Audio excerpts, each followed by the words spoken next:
All right. So this is, you mentioned it, Pail. Textron and Leonardo, this is their pitch for T-45 replacement, the M-346 Italian jet trainer, right? So it's already in production, and it's already actually, it's not just the airplane, right? It's the T-45 land, we used to call it the total syllabus, and that includes, right, so if whatever airplane the Navy's going to buy, it's going to be a package of ground stuff, simulation, and then obviously the airplane. And so Textron, taking advantage of the, like you said, reduced requirements, mainly the whole CQ evolution, right? So they don't even have to like carrier land style at the field anymore. You just take it to a low approach, because the argument is the magic carpet is what I call it. But you know, the systems that the fleet jets have to land on the ship now make it not as much of an issue as it used to be back in the, you know, the good old days, us manual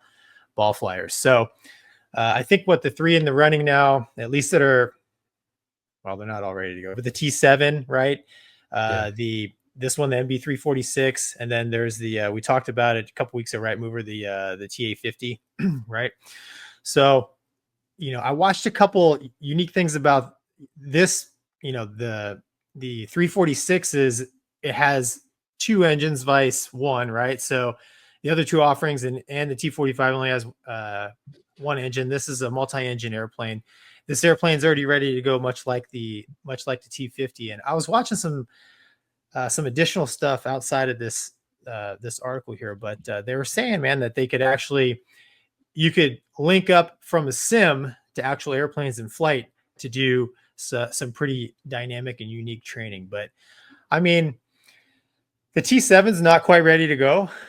You know, if it could be one trainer for all, I'm sure there would be some cost savings, you know, including the single engine kind of stuff. But I mean, when you look at kind of those three, you know, being somebody that's actually teaching future naval aviators, does anything stand out to you as far as like which one would be a better fit with the current, you know, requirements that you guys are facing? Yeah. So, I mean, the way I look at it is, I mean, I think we made it pretty clear that we need two engines, whatever it is. The solution has to have two engines. All Navy airplanes should have two engines. I mean, all of them do, with the exception of the fact the F-35s, but that's had a lot of problems, right? So I would say clearly has to have two engines, and just redundancy is always good, right? Especially, I don't know, if you wanted to put an airplane in the worst possible place where birds would be an issue, you know, to train, like Kingsville is the absolute worst possible place as far as overall bird migration. All the birds that go north and south, they hug the coast, they go right over the Gulf Coast, and they go right through Kingsville 2 times a year. One's going north, one's going south, and it's insane flying out there. And the fact that we've got extremely susceptible compressor blades to bird FOD is a big problem. So two engines is really, really, really good. So I think we need that. Now it gets very challenging when you talk about like the do we need to go to the boat? And I think we do and we don't. Like on the one hand, like when we went through, the boat was like, it was like a rite of passage, right? Even the Marine guys, if you guys selected Hornets or Harriers, whatever, you'd still, everybody, if you had gold wings, that means you went to the boat as a T-45 guy all by yourself, right? So we would do that.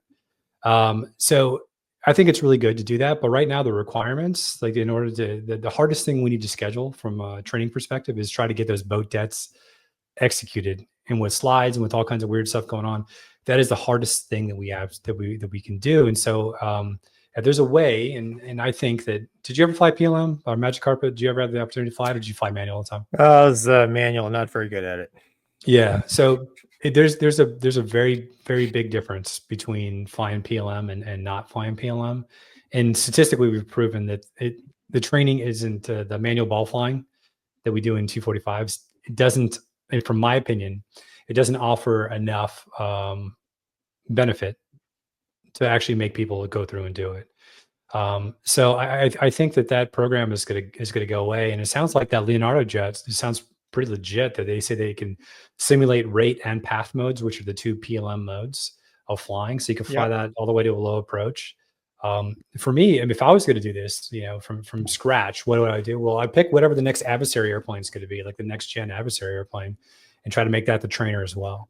You know what I mean? So like, I think that'd be pretty cool. So that if we have like, hey, your adversary squadrons are flying this, whatever, but this certainly doesn't have afterburner. It's got like this weird gimmick where you can increase the throttle to like 90 and then to like 99 or 100, like whatever. I don't know if that's really valuable or not. To somebody that doesn't fly airplanes, it sounds cool. But to somebody like me, it just sounds like a nuisance to go to mill power. Right. So I don't, that seems kind of weird, but the cockpit, from what I understand, the cockpit, you can change out a lot of the software to make it simulate other airplanes on the inside of the Leonardo jet. And Leonardo jet's been flying for 10 years in Italy.